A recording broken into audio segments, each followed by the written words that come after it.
Hello, oui, bonsoir. I'm the Mademoiselle, and ça c'est deuxième Chanel when if I look, sound, or it feels a little off, that's because I am. I do not feel well. I have a headache. I'm on my cycle. I had to restart this video like 10 times because like I genuinely don't feel well. But I had to talk about this right now, okay? A lot of you guys have been sharing the story. A lot of you guys have been sending this to me. So, of course, if you guys are not aware, we're going to be talking about Stephora Joseph. Stephora Joseph was unalived because of racism in the Dominican Republic. There are stories that make you sad, and then there's stories like this. According to Elvis Duran from Luna TV, she was bullied for years by her racist classmates, and then one day 3 boys kept sinking her into the pool until she no longer could swim to the top. Now, apparently this is a wealthier school in the Dominican Republic, so they have cameras everywhere, including inside the pool, but the school gave the mom no information. I mean, the mom doesn't even have the autopsy results. Like, her daughter's body just isn't sitting there.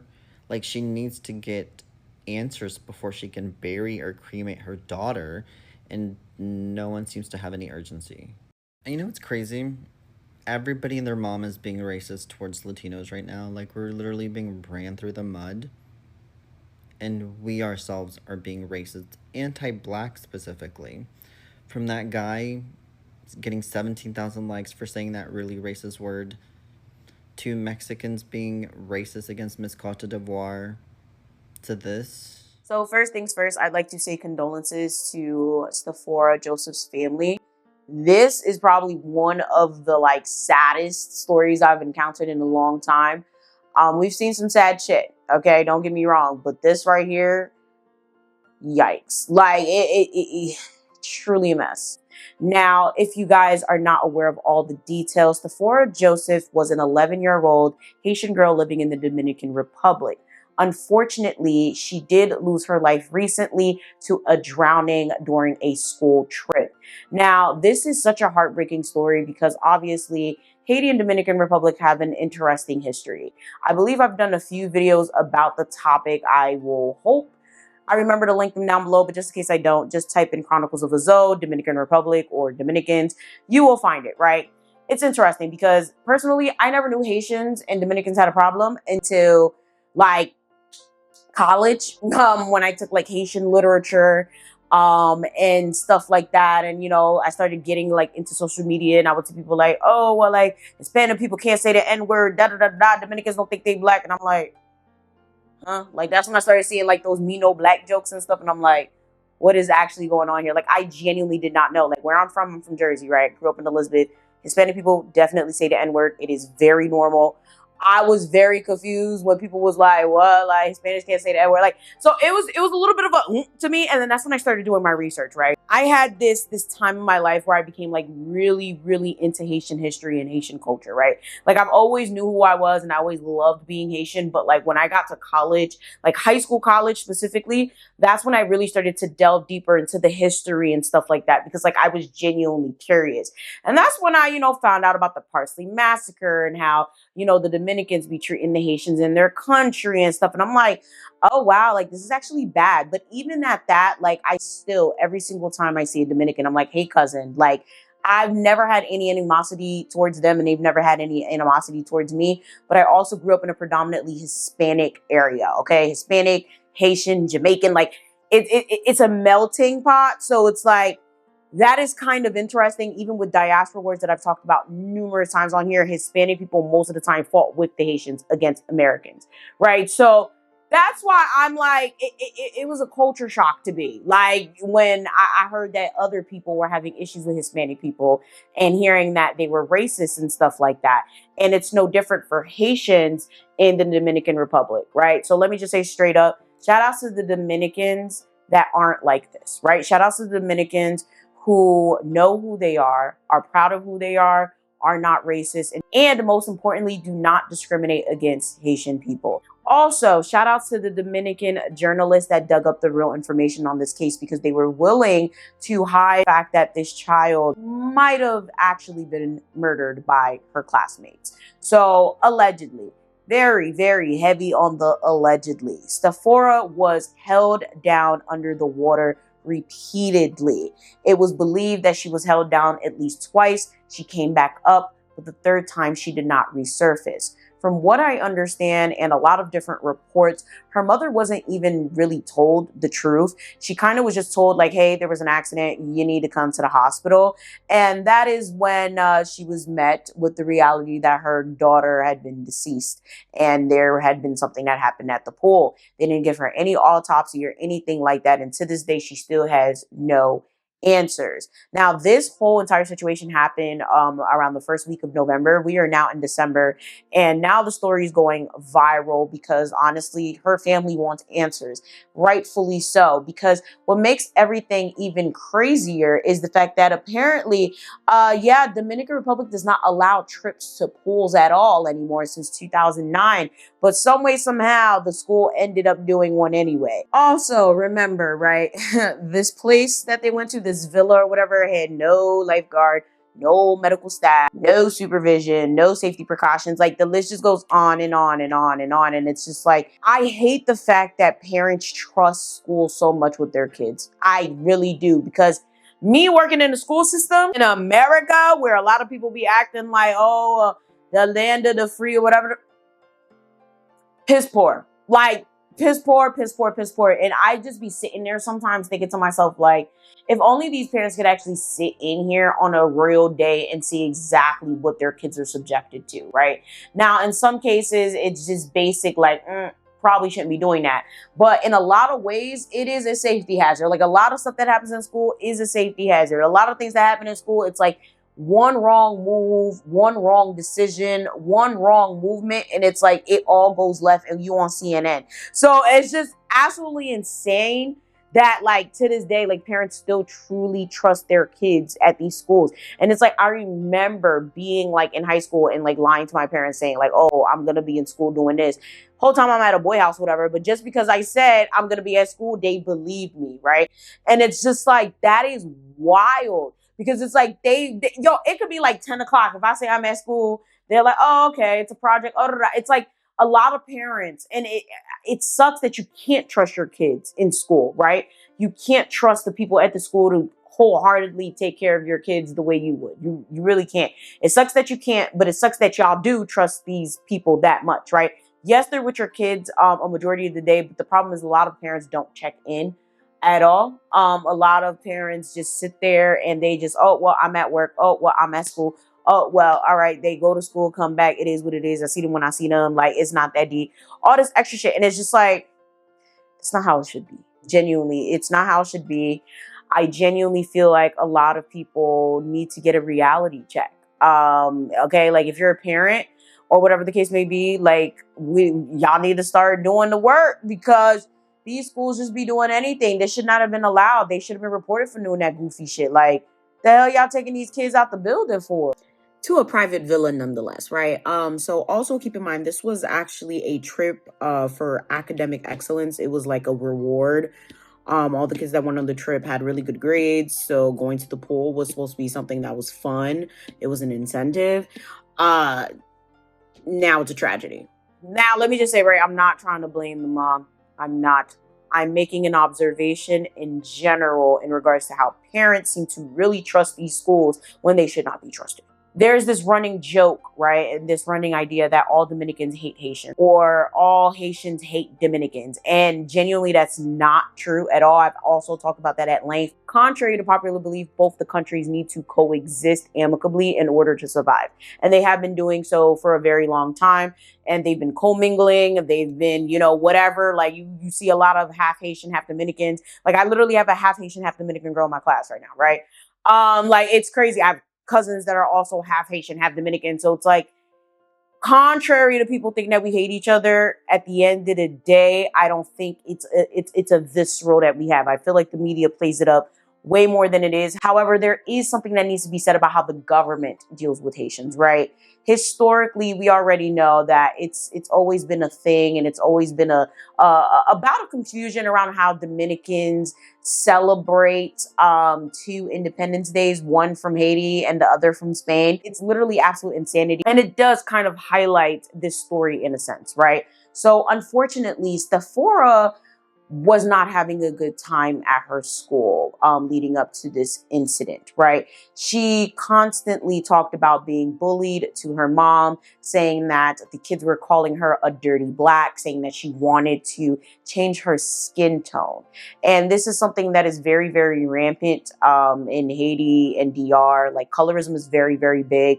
That's why it's crazy. Like, a lot of people be like, oh, well, like, why does it seem like, you know, Caribbean people or Latin American people, whatever, don't care about racism? It's like, it's not that they don't care. It's that they don't have to deal with a racist per se. They have to deal with skin color issues, right? Classism issues, because for the most part in their countries, everybody looks the same. So just because everybody looks the same or everybody is the same doesn't mean other issues are not going to arise, right? That's why when people talk about like segregation and all of that, it's like, y'all know y'all just gonna find another problem, right? Like, y'all want to be willfully, or like y'all want to like go back into that era where like black people had their own stuff and white people had their own stuff, whatever. And you guys probably looking at me like, what? That's the thing. Yes, look it up. Okay, there are people out there that they want to go back to that, and it's like, y'all just gonna find something else to complain about. Y'all gonna find other ways to discriminate against people, and this is what happens in other countries, right?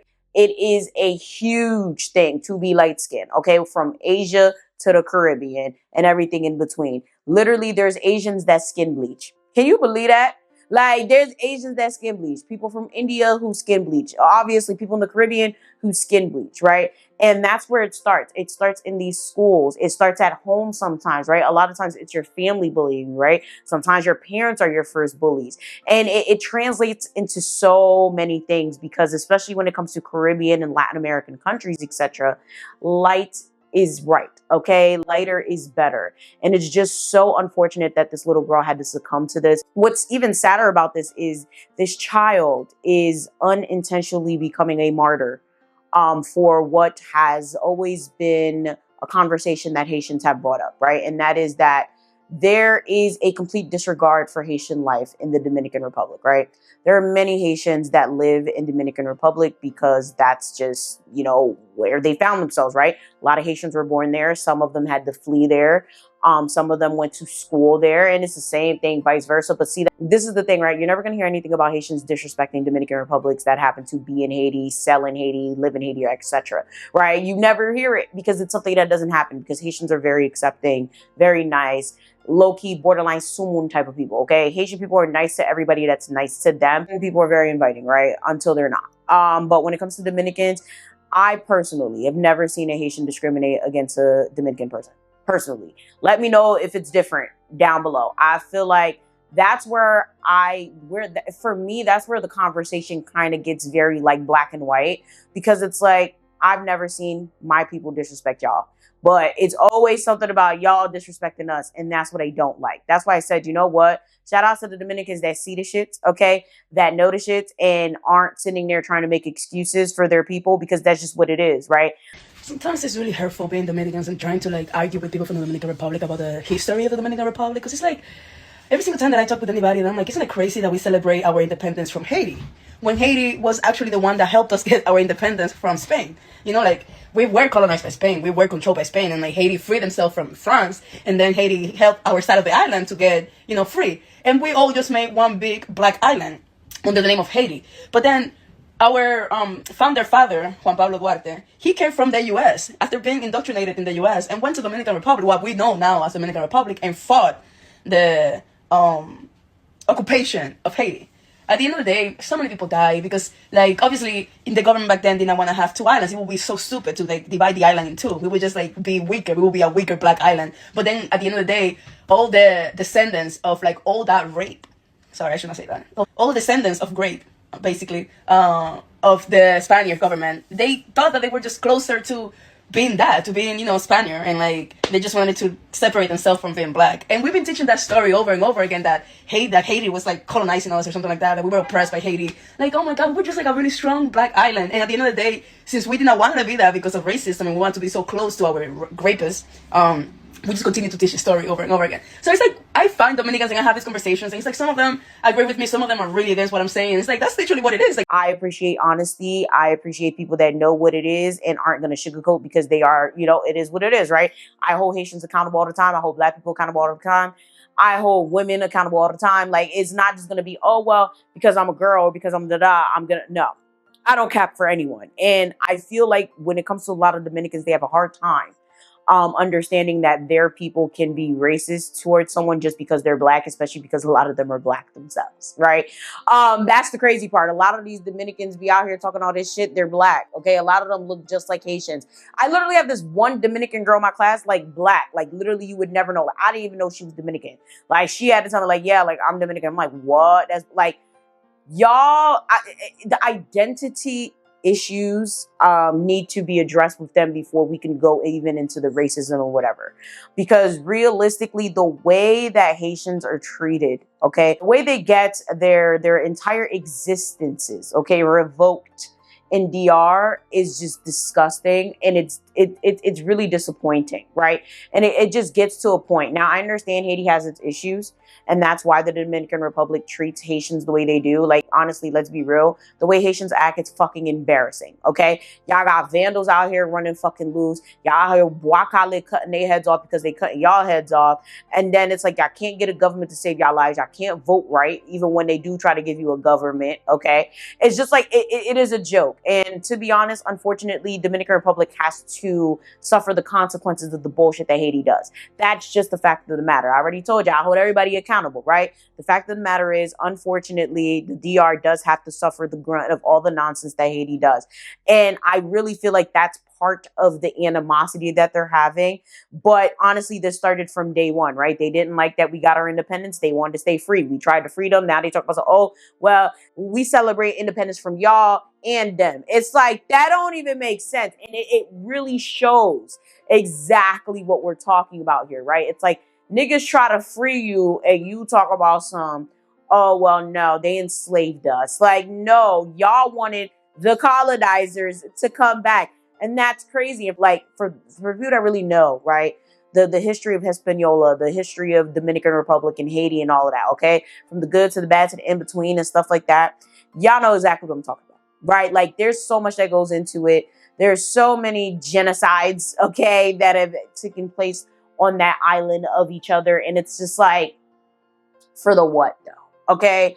For the what? It's very unfortunate that it really had to be like that. This little girl was bullied for a really long time, it seems like. Now, let me just say, right, I do not like the idea of kids in water on trips. I went to a trip once. No, when I was in 8th grade, we had a trip to like some shit in upstate New York, and we stayed for an entire day, and it was like a water park situation, right? I almost drowned, okay?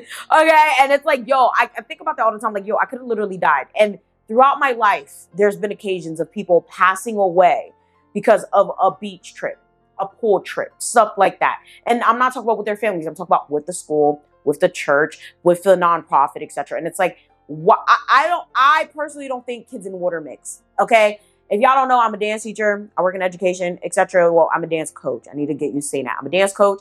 So it's like, when it comes to stuff like that, like certain trips, I just think shouldn't happen. And water is one of them. I'm not blaming the mom or anything like that. I'm just saying, like, if that's something that was banned, I would have hoped that all parents would know, like, hey, this is something that we don't do in this country. So if a school tries to do that, report them, or at least, like, bare minimum, don't let them go. Right? Like, even like when I went in 8th grade, my parents were real hesitant, like, but I begged to go because it was like an 8th grade, whatever trip. So they let me go, and shit, they bugging. I would have fucking not let me go. Like, cause like, I can't even swim to this day. I still can't swim. Like, that's why I almost drowned. So it's just like, it's very unfortunate, right? It's very unfortunate. It's like, this trip should have never happened. It happened. This girl was being bullied. No one did anything about it. And then to add insult to injury, you guys tried to cover it up. That's insanity. And then you don't give the mother or the family any answers as to what exactly happened. What in the actual fuck? I genuinely feel like a lot of people need to get a reality check. Like I said, right? This was a very sad story. Like, breaks my heart every single time I see that little girl, like, on my timeline. I'm just like, yo, like, I might actually have to stop scrolling for the next couple of days because It's wild. Like, that's a child. Like, y'all tried to cover up the child murder. Like, that, oh man, not even trying to get justice for her. Like, I'm trying to figure out, like, where are these kids in question? Where are her classmates? And then I also feel for her classmates. I'm sure she had a friend or two, right? And even if, like, these people weren't, like, the best of friends with her, I know what it's like to lose someone that you went to school with. I lost a lot of people growing up, man, to senseless violence. Can you imagine losing your life just because you're Haitian? Like, that's the shit that I had to go through, right? Losing your life just because you're American. Like, that shit don't make no sense. And that's what I was subjected to. So it's like these kids lost a friend due to bullying. Like, literally. And that's not okay, man. These kids, they're going through so much. And it's not fair to them. We really need to do better as a society, and we need to do better as adults. Okay, I really hope that school ends up having some answers eventually. The authorities start having some answers eventually. And I really hope these families, you know, can come together to get their kids together, because this should not happen ever. With that being said, comment down below, what did you guys think about this story? Did you guys know about it? Did you not? What were your first thoughts? Personally, I'm low-key, high-key distraught. Like, the story really does break my heart. But with that being said, make sure you guys like, share, and subscribe. And I'm going to see y'all next time. Bye!